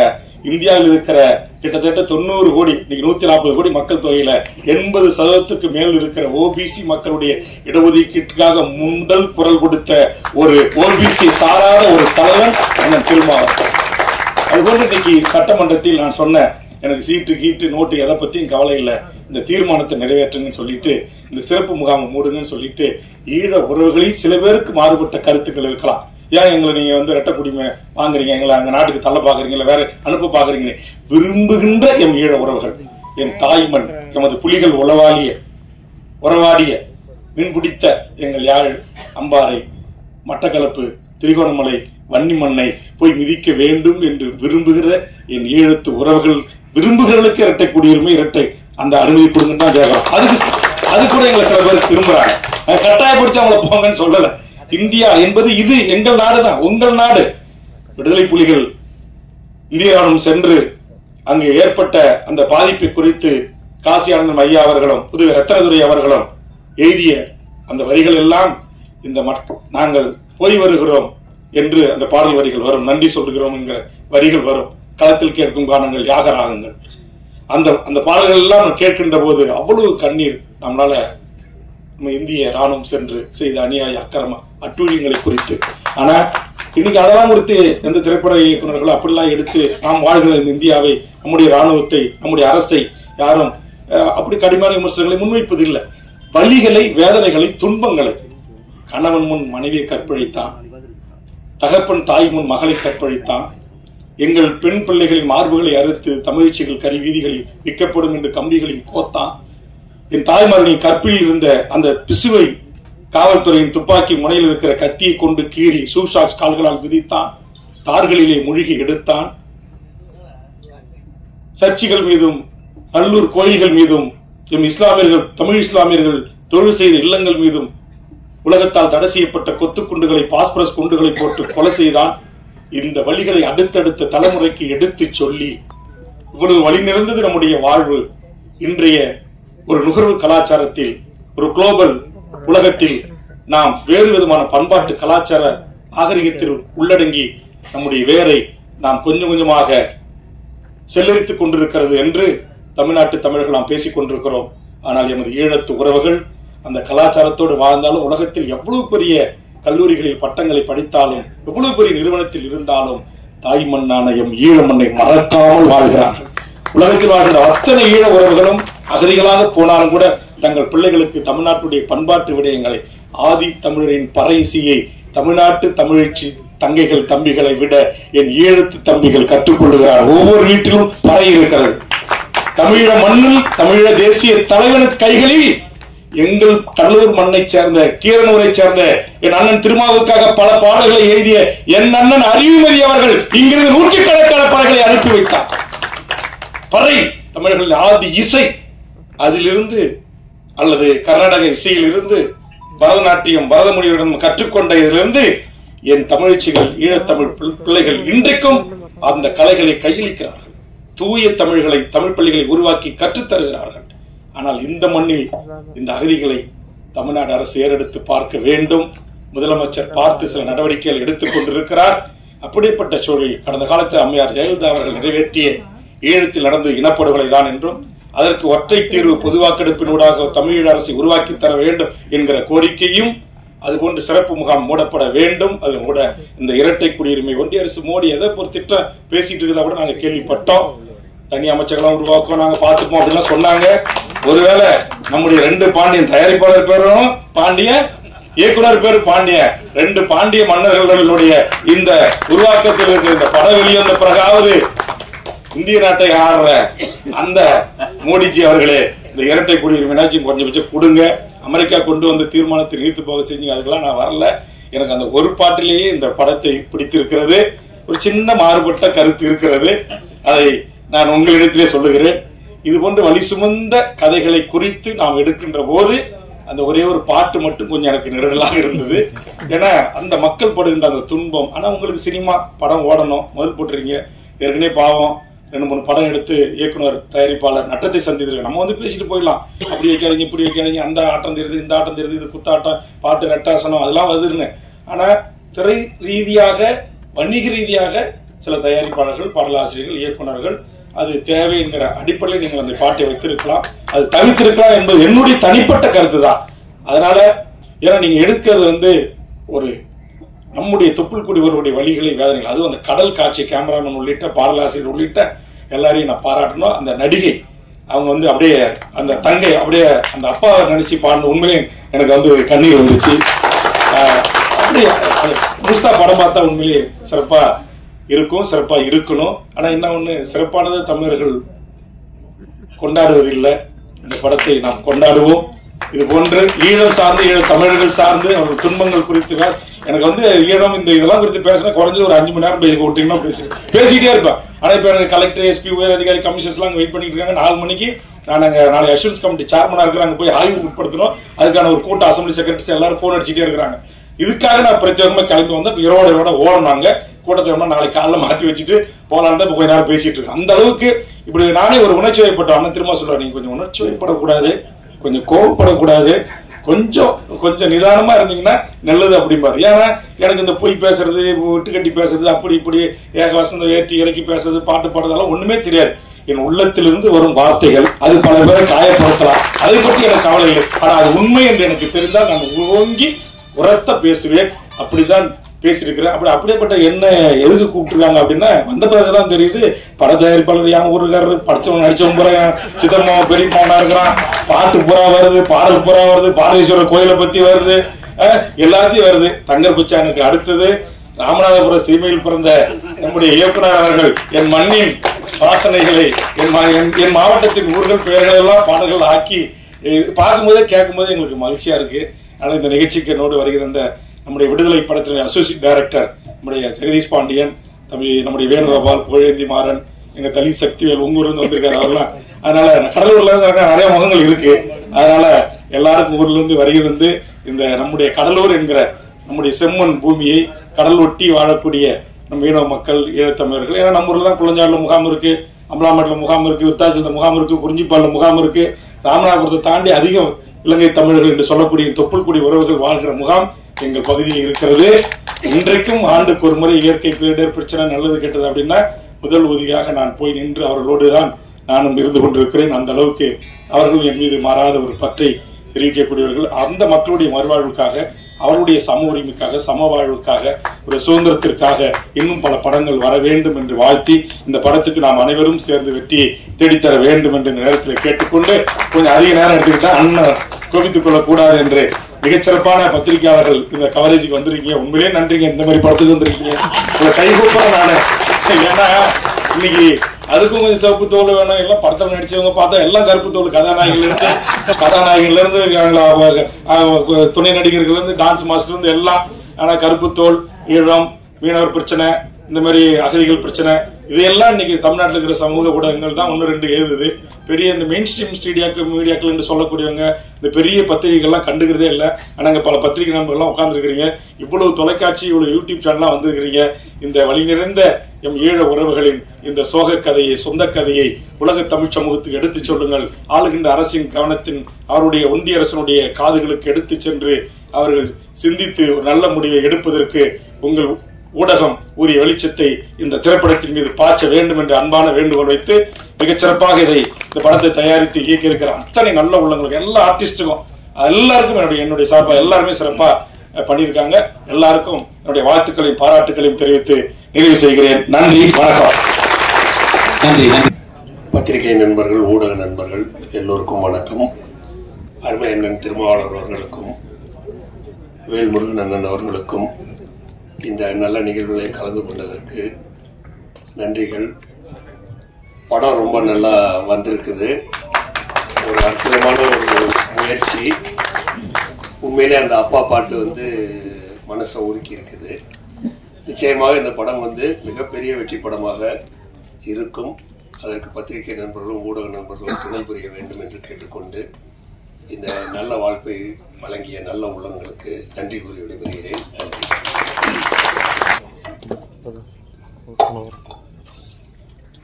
இந்த இரவு பறவை இசை வெளியீட்டு விழாவுக்கு சிறப்பு விருந்தினராக வந்திருக்கும் டாக்டர் தொல் திருமாவளவன் அவர்களே மற்றும் என்னுடைய மண்ணின் மைந்தன் என்னுடைய அண்ணன் வேல்முருகன் அவர்களுக்கும் என்னுடைய நன்றியை தெரிவித்துக் கொள்கிறேன். மற்றும் இங்கே அமைந்திருக்கும் பெரியவர்கள் அனைவருக்கும் நன்றியை தெரிவித்துக் கொள்கிறேன். சார், அதிகாரம் பேச முடியாதுங்க. பிரஸ் மீடியா எல்லாருக்கும் என்னுடைய நன்றிகள். இந்த கேப்டன் ஆஃப் த ஷிப் இரவு பறவை டைரக்டர்ஸ் வேதாஜி பாண்டியன். இந்த படத்தை இந்த இடத்துல நிற்கிறதுக்கு முதல்ல என்னுடைய தமிழ்நாடு அக்ரிகல்ச்சர் யூனிவர்சிட்டியில என்னுடைய சூப்பரண்ட் மிஸ்டர் மனோகர் சார் தான் நான் காரணம். மெயின் அவர் இல்லை, நான் இருக்க முடியாது. என்னுடைய நண்பன் ராதா.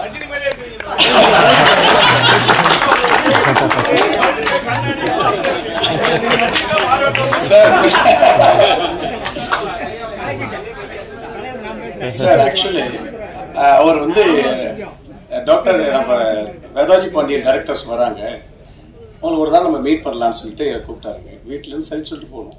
சார் பார்த்த உடனே என்னை பார்த்தாருங்க.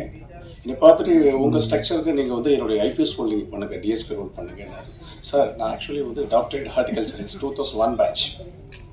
நான் ஒரு சாதாரண ஒரு கிராமத்தில் பிறந்தேன். சாருக்கு தெரியும். நீங்கள்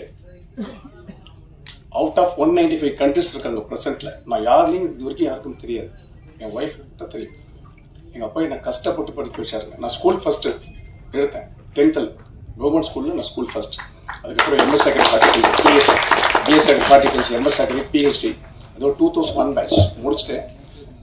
2005 என் ஒய்ஃபை மேரேஜ் பண்ணிட்டேன். எங்கள் அப்பா என்னை கஷ்டப்பட்டு வளர்த்தாருங்க.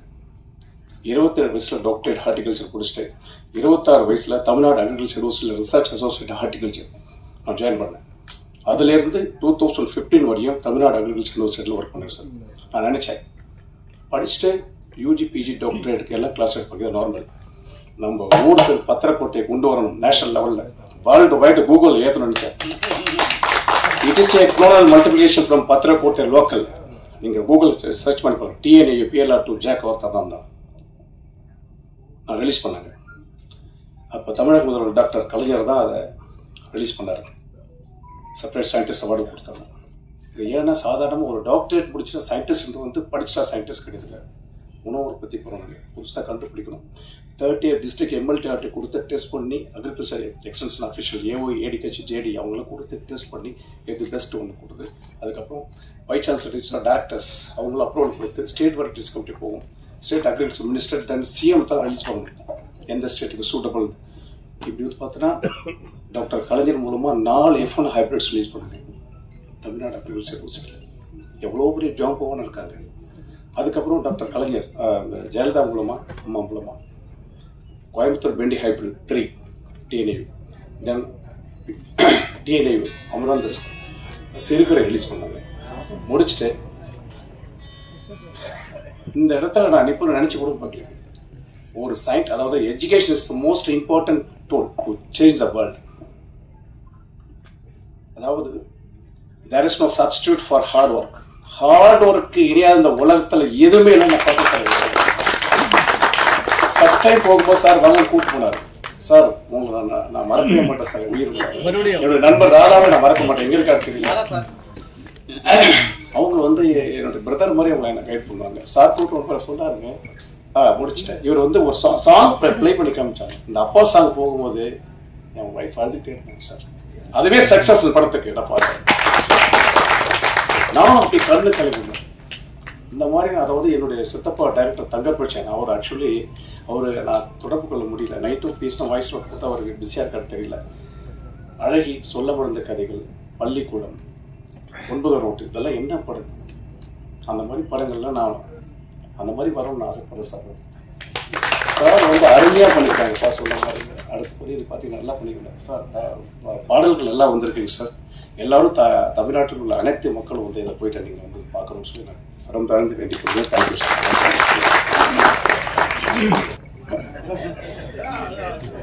எங்கள் கடலூர் மாவட்டத்தை சேர்ந்த அண்ணன் திருமாவளவன் அண்ணன் அவர்களும் அண்ணன் வேல்முருகன் அண்ணன் அவர்களும் அது என்னுடைய கடலூர் மாவட்டத்தை வச்சு ஒரு பாட்டு எழுதினாரு அண்ணன் கலைபாரதி அண்ணன். நான் சொல்லிட்டேன், ஒவ்வொருத்தவங்க மண்ணோட உரிமை வெறிதானம் எல்லாமே இருக்கும்ல.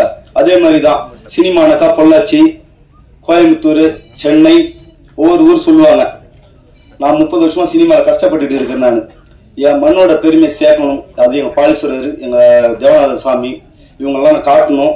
என் கடலூர் சேர்ந்த மக்கள் எல்லாரையும் அந்த படத்தை நடிக்க வைக்கணும்ன்றது ஒரு வெறி. அந்த வெறி தான் இன்னைக்கு இந்த படத்தோட முதல் ஒரு வெற்றியே. அண்ணன் வந்து தேராஜி அண்ணன் வந்தாங்க, கலையண்ணன் வந்தாங்க. இந்த மாதிரி தம்பி இந்த மாதிரி ஒரு கண்டென்ட் வச்சிருக்கிறேன், இலங்கை தமிழின மக்களுக்காக ஒரு படம் ஒன்று வச்சிருக்கிறேன், நம்ம பண்ணணும், கிட்ட வந்து நீங்க கோஆபரேட் பண்ணணும்னு சொன்னாங்க. அதே மாதிரி அண்ணன் கூட நான் சேர்ந்து செயல்பட்டேன். கடலூர் மாவட்டத்தை பத்தி பாட்டும் வந்தது, என்னோட மக்களும் அதுல நடிச்சாங்க. அதோட என் குடும்பம், நான் இந்த இடத்துல இருக்கிறேன்னாக்கா நான் சாதாரண ஃபேமிலியில பிறந்தவங்க தான். நான் ரொம்ப கஷ்டப்பட்ட ஃபேமிலியில பிறந்தவங்க. நான் இந்த மேடையில் நிற்கிறது காரணம் எங்க அம்மா, என் அக்கா, தங்கச்சி, எங்க அண்ணன், எங்க குடும்பம் தான். இந்த இடத்துல இந்த பெரியவங்க முன்னாடி என்னை நிக்க வச்சு இந்த நிக்க வைக்கிற காரணமே எங்க குடும்பம் தான். இது என்னுடைய 2வது படம். முதல் படத்துக்கு அண்ணன் ஜாகவர்தன் அண்ணன் வந்தாங்க. இது என்னுடைய வெற்றி இல்ல, இது அண்ணன் மாதிரி வேல்முருகன் அண்ணன் மாதிரியும் ஜாகவர்தன் அண்ணன் மாதிரியும் எல்லாமே எங்க மாவட்டம் சொல்றாங்கல்ல. அண்ணனுக்கு ஒரு மாவட்டம் ஒரு வீரம் வந்து சொன்னாங்கல்ல. கடலூர் மாவட்டத்துல அவ்வளவு பேர் பாதிச்சிருக்கிறாங்க. ஒவ்வொரு முறையும் ஒவ்வொரு டைம்லும் உயிருக்கு போராடி தான் நாங்க அந்த கடலூர் மாவட்டத்துல வாழ்ந்துட்டு இருக்கிறோம். என்னோட ஆசை இந்த கடலூர் மாவட்டத்துல எல்லா இந்த வள்ளலாறு, பாலீஸ்வரர் எல்லா இடத்திலும் அந்த பேர் வந்தது. அதே போல அந்த படம் வெற்றி அடைஞ்சு எங்க கடலூர் மாவட்டத்துக்கு எல்லாருக்கும் பெருமை சேர்க்கிற அளவுக்கு முதல் காரணம் அண்ணன் ராதாஜாமனும் எங்க கலையண்ணனும், இவங்க தான் முதல் காரணம். ரொம்ப சந்தோஷம். இந்த பிரஸ்காரங்க, மீடியா எல்லா நண்பர்களும் சொல்றேன், இந்த கடலூர் பாட்டை எல்லா இடத்துக்கும் சேர்க்கணும். இதுக்கு இந்த உறுதுணையா இருந்த எனது நண்பர் பாண்டியன் அவருக்கு என்னுடைய நன்றி தெரிவித்து நான் விடைபெறுகிறேன். ரொம்ப நன்றி. நான் அதிகமாக பேசல. இங்கு வருகை தந்திருக்கும் அனைவருக்கும் என் அன்பார்ந்த வணக்கங்கள். இதுதான் என்னோட ஃபர்ஸ்ட் மூவி. ஸோ இந்த படத்துல நான் நடிச்சதுக்கு ரொம்ப சந்தோஷப்படுறேன். ஆஸ் அ ஸ்ரீலங்கன் பொண்ணா இங்க தமிழ் சினிமாவில் கால் எடுத்து வச்சதுல ரொம்ப சந்தோஷப்படுறேன். இந்த கதை கேட்கும்போது நானும் ஸ்ரீலங்கா, இந்த கதையும் அது மாதிரி இருக்கு அப்படிங்கும்போது உடனே எதுவுமே நான் யோசிக்கல, ஓகே அப்படின்னு சொல்லிட்டேன்.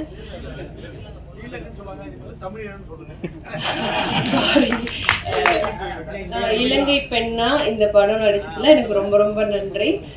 இந்த வாய்ப்பு கொடுத்த director sir, producer sir and co-director sir, Kalai sir எல்லாருக்குமே நான் யார் யார் பேர் சொல்ல டைம் இல்லாதனால எல்லாருக்குமே நான் ரொம்ப ரொம்ப நன்றி கூறுகிறேன். இந்த படம் வந்து மென்மேலும் வெற்றி பெறணும்னு கடவுள்கிட்ட பிரார்த்திக்கிறேன். நன்றி. அன்பார்ந்த இரவு பறவை என்னும் திரைப்படத்தை இயக்கியுள்ள இயக்குனர் திருமிகு வேதாஜி பாண்டியன் அவர்களே, படத்தின் தயாரிப்பாளர் திரு டாக்டர் பாண்டியன் அவர்களே, இசையமைப்பாளர் மற்றும் பாடலாசிரியர் ஆல்வின் கலைபாரதி அவர்களே, படத்தின் ஒளிப்பதிவாளர் பகவதி பாலா அவர்களே, கதாநாயகன் தம்பி கோகில் சத்யா அவர்களே, கதாநாயகி நந்தினி உதயகுமார் அவர்களே, இந்த நிகழ்வில் பங்கேற்று உணர்ச்சிகரமாக இங்கே உரையாற்றி அமர்ந்திருக்கிற தமிழக வாழ்வுரிமை கட்சியின் தலைவர், சட்டமன்ற உறுப்பினர் அன்பு இளவல் தி வேல்முருகன் அவர்களே, திரைப்பட இயக்குனர் ஊமை விழிகள் புகழ் திருமிகு அரவிந்த் ராஜ் அவர்களே, நமது பெருமதிப்பிற்குரிய கலைமாமணி அண்ணன் டாக்டர் ஜாக்குவார் தங்கம் அவர்களே, தமிழ்நாடு திரைப்பட சிறு முதலீட்டு தயாரிப்பாளர்கள் சங்கத்தின் தலைவர் திருமிகு ஆர்.கே. அன்புச்செல்வன் அவர்களே, திரைப்பட தயாரிப்பாளர் ரங்கராஜன் அவர்களே, கடலூர் பி. ராஜா அவர்களே, திரைப்பட தயாரிப்பாளர் திரு அனீஷ் பிரபு அவர்களே, திரைப்பட இயக்குனர் அன்பு சகோதரர் செல்வகுமாரன் அவர்களே, கடலூர் மாநகர மாமன்ற உறுப்பினர் திரு சக்திவேல் அவர்களே, கடலூர் திருமதி மதுரம் அம்மா அவர்களே, மற்றும் இந்த நிகழ்வில் பங்கேற்று இதனை சிறப்பித்துக் கொண்டிருக்கிற திரைக்கலைஞர்களே, திரளாக கூடியிருக்கிற தமிழ் சொந்தங்களே, உங்கள் அனைவருக்கும் என்னுடைய பணிவார்ந்த வணக்கத்தை தெரிவித்துக் கொள்கிறேன். ஜாக்குவார் தங்கம் அவர்கள் சொன்னதைப் போல இந்த காலச்சூழலில் ஈழத்தமிழர்களை பற்றி திரைப்படம் எடுக்க வேண்டும் என்று சிந்தித்ததே பாராட்டுதலுக்குரியது, போற்றுதலுக்குரியது. அந்த வகையில தயாரிப்பாளர், இயக்குனர் உள்ளிட்ட அனைவரையும் நான் நெஞ்சார பாராட்டுகிறேன், வாழ்த்துகிறேன். அதிலும் மிக முக்கியத்துவம் வாய்ந்த ஒரு பிரச்சனையை இயக்குனர் தொட்டிருக்கிறார். இரட்டை குடியுரிமை என்கிற ஒரு கோரிக்கை நம்முடைய ஒன்றிய அரசு, பாஜக அரசு சிஏஏ என்ற ஒரு சட்டத்தை கொண்டு வந்ததை நாம் அறிவோம். அந்த சட்டம் ஈழத்திலிருந்து வரக்கூடிய தமிழர்களுக்கு குடியுரிமை தர முடியாது என்று திட்டவட்டமாக தெரிவித்திருக்கிறது. அப்படி ஒரு சட்டமே வந்துவிட்டது. அண்டை மாநிலங்களிலிருந்து வரக்கூடிய, தஞ்சம் போகக்கூடிய, அகதிகளாக வரக்கூடியவர்களுக்கு, முஸ்லிம்களுக்கும் ஈழத்தமிழர்களுக்கும் குடியுரிமை தர முடியாது என்று சட்டம் கொண்டு வந்திருக்கிறார்கள். இப்போது அது நடைமுறையிலே நிறைவேற்றப்பட்டு நடைமுறையிலே இருக்கிறது. இன்னும் அதை தீவிரப்படுத்தவில்லை. இப்படிப்பட்ட ஒரு சூழலில் இந்த கருப்பொருளை கதை களமாக்கி இருப்பது மிகவும் முக்கியத்துவம் வாய்ந்ததாக இருக்கிறது. நம்முடைய வேல்முருகன் அவர்கள் சொன்னதைப் போல இரட்டை குடியுரிமை தொடர்பாக சிலருக்கு மாற்று கருத்து உண்டு. நான் அவரிடத்திலே சொன்னேன், பேசிக் கொண்டிருந்த போது. ஒருமுறை நான் செய்தியாளர்களை சந்தித்த போது 1983 தமிழகத்திற்கு தஞ்சம் அடைந்த தமிழ் சொந்தங்கள் இங்கேயே திருமணம் செய்து இங்கேயே பிள்ளைகளை பெற்று அவர்களும் திருமணம் செய்து அவர்களும் இப்போது பிள்ளை பெறக்கூடிய அளவுக்கு 3 தலைமுறை இங்கே வாழக்கூடிய ஒரு நிலை இருக்கிற சூழலில் இங்கேயே பிறந்து இங்கேயே வாழ்ந்து கொண்டிருக்கிற ஈழத்தமிழ் சொந்தங்களுக்கு இரட்டை குடியுரிமை வழங்க வேண்டும் என்ற ஒரு கருத்தை சொன்னேன். அதை சொல்லிவிட்டு நான் பாண்டிச்சேரிக்கு போகிற போது பாண்டிச்சேரியிலிருந்து சில தோழர்கள் அங்குள்ள முகாமில் இருந்து வந்து என்னை பார்த்தார்கள்.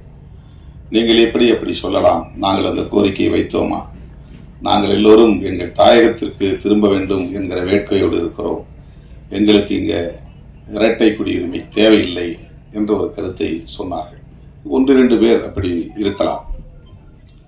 ஆனால் பலர் இங்கேயே பிறந்து வாழ்ந்து கொண்டிருப்பவர்கள் ஒரு குடியுரிமை என்கிற முக்கியமான கோரிக்கையை உயர்த்தி பிடிக்கிறார்கள். இரட்டை குடியுரிமை அல்லது இந்திய குடியுரிமை. இது மிகவும் முக்கியத்துவம் வாய்ந்த ஒரு பிரச்சனை. இலங்கையிலே 2 வகையான தமிழர்கள், பூர்வீக தமிழர்கள் வடக்கு கிழக்கு மாகாணங்களில் வாழ்கிறார்கள். இந்திய வம்சாவழி தமிழர்கள் மலையகத்தில் வாழ்கிறார்கள். நம்முடைய கதாநாயகி நுவரெலியா என்று சொன்னார். நுவரெலியா என்பது அப்கண்ட்ரி, மலையகத்தில் கொழும்புக்கு பக்கத்திலே இருக்கிற மலையகம். கண்டி நுவரெலியா என்ற அந்த பகுதி தேயிலை தோட்ட பகுதி. இங்கிருந்து சாஸ்திரி காலத்திலே ஒப்பந்தம் போட்டு, சாஸ்திரி பண்டா ஒப்பந்தம் போட்டு தேயிலை தோட்டங்களில் பணியாற்றுவதற்காக லட்சக்கணக்கான மக்களை அழைத்துக் கொண்டு போனார்கள். 10 லட்சம் பேர் அழைத்துக் கொண்டு போனார்கள். அவர்கள் எல்லாம் அங்கே தோட்டத்திலே தொழிலாளர்களாக லயம் என்கிற இடத்திலே, லயம்னா குதிரைகள் கட்டுகிற இடத்திற்கு பெயர் லயம், அதுதான் மக்களுடைய குடியிருப்புக்கும் பெயர். இன்றைக்கும் அப்படித்தான் அவர்கள் வாழ்ந்து கொண்டிருக்கிறார்கள். பிரிட்டிஷ் காலத்திலே கொண்டு போனார்கள். அதுக்கு பிறகு வந்த ஒப்பந்தம் தான் பண்டா சாஸ்திரி ஒப்பந்தம். அந்த ஒப்பந்தத்தின்படி 50% பேரை தமிழ்நாட்டுக்கு அனுப்பிவிட்டார்கள், இந்தியாவுக்கு அனுப்பிவிட்டார்கள். அவர்களுக்கு பெயர்தான் இந்திய வம்சாவழி தமிழர்கள். ஆங்கிலத்திலே ரீபாட்ரியாட்ஸ், தாயகம் திரும்பிய தமிழர்கள். அவர்கள் தமிழ்நாட்டை சார்ந்தவர்கள், இந்திய குடியுரிமை உள்ளவர்கள், வேலைக்காக அங்கே போனவர்கள். பிறகு அந்த அரசு எங்களுக்கு இவர்களெல்லாம் வேண்டாம், இவர்களுக்கு எங்களால் குடியுரிமை எல்லாம் தர முடியாது என்று ஒரு ஒப்பந்தம் போட்டு திரும்ப 5 லட்சம் பேரை அனுப்பிவிடுகிறார்கள். எஞ்சியவர்களுக்கு அங்கே குடியுரிமை தராமல் நீண்ட காலம் இருந்தது. அப்கண்டிலே இருக்கிற மக்களுக்கு குடியுரிமை தரப்படாமல் நீண்ட காலம் போராடி இப்போது குடியுரிமை பெற்றுவிட்டார்கள். இது பூர்வீக குடி தமிழர்கள் அல்ல. வடக்கு கிழக்கு மாகாணங்களில், யாழ்ப்பாணம் சொல்றோம் இல்லையா, வன்னி சொல்றோம், அது வடக்கு மாகாணம். மட்டக்களப்பு, அம்பாறை அது கிழக்கு மாகாணம். இது 2 சேர்ந்துதான் ஈழம், தாயகம், தமிழ் ஈழம், வடக்கு கிழக்கு மாகாணங்கள். அந்த வடக்கு கிழக்கு மாகாணத்தை சார்ந்த தமிழர்கள் தான் பூர்வீக தமிழர்கள். சிங்களவர்கள் அங்கே குடியேறுவதற்கு முன்பு இலங்கை முழுவதும் சேர்ந்து பறந்து வாழ்ந்த குடிமக்கள் தமிழர்கள். இதை அல்லாம இன்னொரு தமிழர்கள் இருக்கிறாங்க. அவங்க யாருன்னா கொழும்பிலே வணிகம் செய்து கொண்டு அங்கேயே போய் செட்டில் ஆன தமிழர்கள். தமிழ்நாட்டை சார்ந்தவங்க அங்க போய் பிசினஸ் பண்றாங்க, டெக்ஸ்டைல் பிசினஸ் பண்றாங்க, பலசரக்கு வியாபாரம் பண்றாங்க, பல வகையான வியாபாரங்களை பண்ணிட்டு அங்கேயே போய் செட்டில் ஆயிடுறாங்க. அவங்க வம்சாவழி தமிழர் அப்படின்னு சொல்ல முடியாது. ஏன்னா அப்பப்போ போயிட்டு வந்துடுறாங்க, அங்க வீடு இருக்கு அவங்களுக்கு, அங்கேயே பிசினஸ் இருக்கு. யாழ்ப்பாணத்திலும் அந்த வடக்கு மாகாணத்திலும் கிழக்கு மாகாணத்திலும் வாழக்கூடியவர்கள் அந்த மண்ணின் மைந்தர்கள். நம் நாடு பூகம்பத்தால் 2ஆ பிளந்த போது லெமுரியா கண்டு அழிஞ்சு போச்சு சொன்னாங்க இல்லையா, அழிஞ்சது போக எஞ்சிய பகுதி தான் தீவா இருக்கு. அப்பெல்லாம் இதெல்லாம் சேர்ந்து ஒரே நிலப்பரப்பா இருந்தது. ஆஸ்திரேலியாவும் இதுல சேர்ந்த நிலப்பரப்பா இருந்தது. மூழ்கி போன லெமுரியா கண்டம் ஒரே நிலப்பரப்பா இருந்தது. அப்படிப்பட்ட காலத்துல லெமுரியா உள்ள போயிருச்சு, பகுருளி ஆறு உள்ள போயிருச்சு, எஞ்சிய பகுதி தீவா இருக்கு. அந்த தீவு இன்னைக்கு நமக்கு இன்னொரு நாடு, ஆனா அன்னைக்கு ஒரே நிலப்பரப்பா இருந்தது. அப்ப நாம எல்லாம் ஒன்னா சேர்ந்து வாழ்ந்த காலம், நம்முடைய முன்னோர்கள் எல்லாம் ஒரே நிலப்பரப்பா இருந்தது. இப்ப திடீர்னு இப்ப தமிழ்நாடு 2ஆ பிளந்துருதுன்னு வச்சுங்க, சென்னைக்குள்ள வெள்ளம் புகுந்துருது, ரெண்டா பிளந்துருது. பிளந்த பகுதி ஒரு பகுதி உள்ள போயிடும், ஒரு பகுதி தீவா மாறிடும், இன்னொரு பகுதி இந்த இந்தியாவோட இணைஞ்சு நிற்கும், தெற்கான தட்சிண பூமியோட இணைஞ்சு நிற்கும். சென்னை, செங்கல்பட்டு, காஞ்சிபுரம், திருவள்ளூர்லாம் இதோட இணைஞ்சிருக்கும். நடுவில் தண்ணி பூந்து அரபிக்கடல்ல போய் கலந்துருதுன்னு வச்சுங்க. தென்பகுதி எல்லாம் கடலூருக்கு அந்த பக்கம் இருக்கிற பகுதியெல்லாம் ஒரு தீவா மாறிடும். அந்த மாதிரிதான் இலங்கை தீவு, அப்படி உருவானதுதான் இலங்கை தீவு. ஆகவே அந்த இலங்கை தீவிலே வாழ்ந்த மக்கள் ஏற்கனவே இந்த நிலப்பரப்பில் பூர்வீகமாக வாழ்ந்தவர்கள். அவர்கள் இங்கிருந்து குடியேறியவர்கள் அல்ல. ஆனால் அக்கன்றிலே வாழக்கூடியவர்கள், இங்கிருந்து வேலைக்காக போனவர்கள், அழைத்து செல்லப்பட்டவர்கள் ஆங்கிலேயர் காலத்தில். இப்ப நாம கேட்பது வம்சாவழி தமிழர்களுக்கான குடியுரிமை அல்ல. வந்துவிட்டவர்கள் இங்கே இந்திய குடிமக்களாக விட்டார்கள். ரீபாட்ரியாட்ஸ் என்கிற பெயர்ல நீலகிரியில இருக்கிறவங்களாம் அவங்கதான், கொடைக்கானல் பகுதியில் இருக்கிறவங்களாம் அவங்கதான். அதிகமாக மலையக தமிழர்கள் இருப்பாங்க. அவங்கெல்லாம் தாயகம் திரும்பிய தமிழர்கள். அவர்களுக்கு குடியுரிமை பிரச்சனை இல்லை. ஆனா வேற பிரச்சனைகள் இருக்கு, சட்டப்பூர்வமா இன்னும் சில பிரச்சனைகள் இருக்கு. கண்டி, நுவரெலியா போன்ற பகுதிகளிலே தங்கியிருப்பவர்கள், இங்கிருந்து போனவர்கள் இப்போது அங்கே குடியுரிமை வாங்கி கொண்டார்கள். இப்ப அவங்க எல்லாம் ஸ்ரீலங்கன் சிட்டிசன்ஸ். 1983 கலவரம் ஏற்பட்ட போது, ஜூலை கலவரம் ஏற்பட்ட போது அங்கிருந்து படகுகளே வந்து இங்கே தஞ்சம் புகுந்தவர்கள் 83 இருந்து தொடர்ச்சியா கலவரம் நடக்கிற போதெல்லாம், வன்முறைகள் நடக்கிற போதெல்லாம் உயிர் தப்பி பிழைத்து இங்கே வந்தவர்கள் இங்கேயே தங்கிவிட்டார்கள். இப்ப இங்க இருக்கிறவங்களோடவே திருமணம் பண்ணிட்டாங்க. இந்திய குடியுரிமை பெற்றவர்களோடவே திருமணம், ஆணோ பெண்ணோ திருமணம் பண்ணிக்கிறாங்க. இப்ப முகாம்கள் இருக்கிறாங்க. முகாம்கள் இருந்த நிலைமைகளை நம்முடைய வேல்முருகன் அவர்கள் மிகுந்த விருப்பத்தோடு சொன்னார். போராடி எப்படின்னா அவங்களுக்கு வீடுகள் கட்டித்தரணும், அவங்களுக்கு வழங்கப்பட்ட மாதாந்திர படி. நான் ஒரு முறை காட்டுமன்னார்குடியில் போய் ஒரு முகாம் பார்த்தேன். ஒரு சின்ன ஒரு ஹால், அதுக்குள்ள புடவையால தான் தனித்தனி வீடு மாதிரி மறிச்சு புடவை தான் வால் மாதிரி சாரீஸாலே அப்படியே கட்டிக்கிட்டு அதுக்குள்ளதான் ஒரு குடும்பம். அது மாதிரி இன்னொரு தடுப்பு கட்டியிருப்பாங்க, அதுக்குள்ள ஒரு குடும்பம். அவங்களுக்கு தனி வீடே இல்லை. மொத்தத்தில் ஒரு டார்மிட்டரி மாதிரி ஒரே ஹால். இந்த ஹாலுக்குள்ள வந்து பிளைவுட் போட்டு கூட தடுத்து கொடுக்கல, அவங்களே துணியால வந்து தடுத்து குடியிருந்தாங்க. அவங்க ஊருக்கு பக்கத்தில் அம்பலவாணன்பேட்டையில் ஒரு முகாம் இருந்துச்சு. காட்டு சாகி புலியூர் பக்கத்தில் அங்கே ஒரு முகாம் இன்னைக்கு இருக்கு. அந்த முகாமுக்கு போய் நானும் கட்சியில் பொதுச் செயலாளர் ரவிக்குமாரெல்லாம் போய் பார்த்தோம். அந்த மாதிரி ஒரு 5-6 முகாம்களை பார்த்துட்டு ஒரு ரிப்போர்ட் போய் அன்றைக்கு டாக்டர் கலைஞர் கொடுத்தோம்.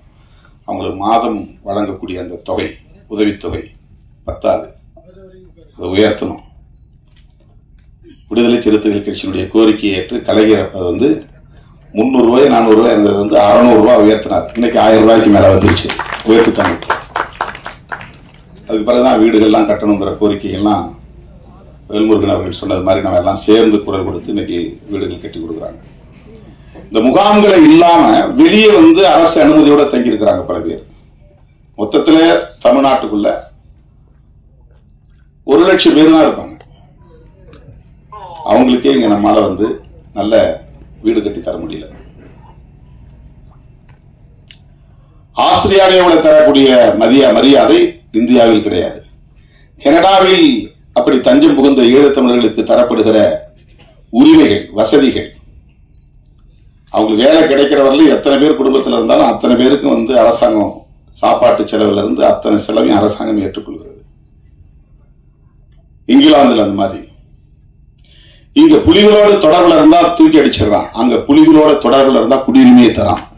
ஐரோப்பிய நாடுகள் நான் புலிகள் இயக்கத்தில் இருந்தேன், போராட்டத்தில் இருந்தேன் அப்படின்னு சர்டிபிகேட், நல்லா நிறைய சர்டிபிகேட் கொடுத்துருக்குறேன். அந்த மாதிரி ஒரு எம்பிங்கிற முறையில வர்றவங்களுக்கு வந்து பிரான்ஸ்லயே ஐரோப்பியில ஏதாவது ஒரு நாட்டில் அவங்க போய் தங்கணும்னா இவர் வந்து ஈழ விடுதலை போராட்டத்தில் ஈடுபட்டவர், ஆயுத குழுக்களோட தொடர்பில் இருந்தவர். அதனால் இவர் இலங்கைக்கு போனால் இவரை கைது செய்து விடுவார்கள் அல்லது கொன்று விடுவார்கள். எனவே இவரை உங்கள் நாட்டில் அடைக்கலம் தந்து அவருக்கு ஏற்றுக்கொள்ளுங்கள் அப்படின்னு நம்ம கடிதம் கொடுக்கணும். அதை வந்து இங்கிலாந்துல ஏற்றுக்கிறாங்க, ஐரோப்பிய நாடுகளில் ஏற்றுக்கொள்கிறார்கள், அமெரிக்காவில் ஏற்றுக்கொள்கிறார்கள், கனடாவில் ஏற்றுக்கொள்கிறார்கள். இந்தியாவில் புலிகளோட தொடர்புல இருந்தா அடுத்த செகண்டை தூக்கி அனுப்பிச்சு விட்டுறாங்க. கைது பண்ணா அவர் சொன்ன மாதிரி சிறப்பு முகாமில் போட்டுறாங்க. எந்த குற்றமும் செய்ய மாட்டாங்க, சாதாரண குற்றம் தான். அதுக்கு என்ன காரணம்னா இந்திய ஒன்றிய அரசின் வெளி விவகார கொள்கை தான் முக்கியமான காரணம். குடியுரிமையை பொறுத்தவரையில் தமிழ்நாடு அரசுக்கு எந்த மாநில அரசுக்கும் அதிகாரம் கிடையாது. சட்டமன்றத்தில் ஒரு தீர்மானம் நிறைவேற்றலாம். இப்ப கூட அவர் சொன்னார் இல்லையா, நான் செஞ்சி கூட்டத்தில் பேசினேன், தீர்மானம் நிறைவேற்றுங்கன்னு. தமிழிடம்தான் ஒரே தீர்வுன்னு சட்டமன்றத்தில் தீர்மானம் நிறைவேற்றுங்க. அந்த மாதிரி இரட்டை குடியுரிமை வழங்குங்கள் என்று தமிழ்நாடு சட்டமன்றத்திலே தீர்மானம் நிறைவேற்ற முடியும். அவங்களால சட்டம் மசோதா பில் கொண்டு வர முடியாது. அந்த அதிகாரம் மாநில அரசுக்கு கிடையாது, இந்திய ஒன்றிய அரசுக்கு தான் இருக்கு. அவங்க ஏற்கனவே சட்டம் கொண்டு வந்துட்டாங்க. அதுதான் நம்ம கடுமையா எதிர்த்தோம், மிக கடுமையா எதிர்த்தோம். பாருங்க, மத அடிப்படையில் தான் பாக்குறான். முஸ்லிம்களுக்கு தவிர மற்ற யார் வந்தாலும் நான் கொடுப்பேங்கிறான். புத்திஸ்ட் வந்தா கொடுப்பேன் இடஒது குடியுரிமை. கிறிஸ்டியானிட்டி மதத்தை சார்ந்த கிறிஸ்டியன்ஸ் வந்தாங்கன்னா நான் கொடுப்போம். பெர்ஷியன்ஸ் பார்சி மதத்தை சார்ந்த வந்தா கொடுப்போம். சீக்கியர்கள் வந்தா கொடுப்போம். இந்துக்கள் வந்தா கொடுப்போம். ஆனால் எக்ஸப்ட் ஸ்ரீலங்காவிலிருந்து இந்துக்கள் வந்தாலும் தரமாட்டோம். ஸ்ரீலங்காவிலிருந்து வரவனா இந்துவா பாக்குறதுல தமிழனா பாக்குறான். தமிழனுக்கு குடியுரிமை இல்லை. அந்த சிஏஏ சட்டத்தில் 2 பேருக்கு குடியுரிமை மறுக்கப்படுகிறது. ஒன்று இஸ்லாமியர்கள், இன்னொன்று தமிழர்கள். இது எவ்வளவு பெரிய ஓரவஞ்சனை! இதுதான் மத சார்பு நடவடிக்கைங்கிறது. ஒரு மதத்துக்கு சார்பாகவோ ஒரு மதத்துக்கு எதிராகவோ அரசு இயங்கக்கூடாது என்பதுதான் செக்யூலரிசம். அதுதான் கான்ஸ்டிடியூஷன் சொல்லுது. இப்போ சிஏஏங்கிற சட்டம் இயற்றப்பட்டாச்சு, அது நடைமுறைக்கு வரப்போகுது, தீவிரமா வரப்போகுது. இன்னொரு முக்கியமான செய்தி என்னன்னா, நாம பல மாநாடுகளில் தீர்மானம் நிறைவேற்றிருக்கிறோம். யூஎன் சார்ட்டர் ஃபார் ரெஃப்யூஜிஸ் அப்படின்னு ஒரு ஐநா பட்டயம் ஒன்று இருக்கு. உலக நாடுகள்லாம் அந்த ஐநா பேரவையில உறுப்பு நாடுகளா இருக்கிறவங்கலாம் சேர்ந்து ஒரு ஒப்பந்தம் போடுவாங்க ஒவ்வொரு விஷயத்திலையும். ஹியூமன் ரைட்ஸ் கவுன்சில் தனியா இருக்கு ஜெனீவாவில். அந்த மாதிரி குழந்தைகளுக்கு தனியா ஒரு அலுவலகம் இருக்கு. உலக நாடுகள் ஐநா அலுவலகம். பெண்களுக்கான பிரச்சனைகளை கவனிக்கிறதுன்னு ஒரு அலுவலகம் இருக்கு. நியூயார்க்ல இருக்கிறது செக்யூரிட்டி கவுன்சில். அதுதான் அரசியல் தலைவர்கள், பெரிய தலைவர்கள்லாம் போய் உட்கார்ந்து பேசுற இடம். இப்ப ஜெனீவாவில் இருக்கிறது இப்ப நம்மள மாதிரி ஆள்லாம் போய் பேசலாம். நாம அனுமதி வாங்கி நமக்கு போனா ஒரு 2 நிமிஷம் 3 நிமிஷம் பேசலாம். ஒரு முறை நானும் போய் பேசியிருக்கிறேன். அது யூஎன் ஹியூமன் ரைட்ஸ் கவுன்சில். அந்த மாதிரி ரெஃப்யூஜிஸ்க்குன்னு ஒரு ஃபோரம் இருக்குங்க. ரெஃப்யூஜின்னா அகதிகள், ரீபாட்ரியேட்ஸ்னா தாயகம் திரும்பியவர்கள். இந்த ரெஃப்யூஜிஸ்க்கு உலக நாடுகள்ல யாரு தஞ்சம் கேட்டாலும் அவங்களுக்கு கொடுக்கணும், எந்த நாடும் மறுக்கக்கூடாது. போர் காரணத்தினால புலம்பெயர்வாங்க, இயற்கை சீற்றம் காரணமாக புலம்பெயர்வாங்க, வறுமை காரணமாக புலம்பெயர்வார்கள். இப்படி ஏதாவது காரணங்களால டிஸ்பிளேஸ்மெண்ட், ஒரு நாட்டில இருந்து இன்னொரு நாட்டுக்கு புலம்பெயர்து. அந்த நாட்டுக்கு தஞ்சம் புகிற போது அவங்கள ரிஜெக்ட் பண்ணக்கூடாது, அவங்கள வரவேற்கணும். வரவேற்று அவங்களை மனிதர்களா நடத்தணும், அவங்களுக்கான வாழ்வாதாரங்களை உறுதிப்படுத்தணும். அவங்களுடைய கல்வி, அவங்களுடைய சுகாதாரம், அவங்களுடைய மருத்துவம், அவர்களுக்கான வேலை வாய்ப்பு எல்லாவற்றையும் உத்தரவாதப்படுத்த வேண்டும் அப்படிங்கறதுதான் யூஎன் சார்ட்டர்.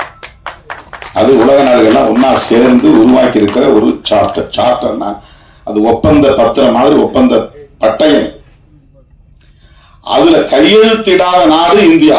மற்ற நாடுகள்லாம் கையெழுத்திட்டு இருக்கிறாங்க.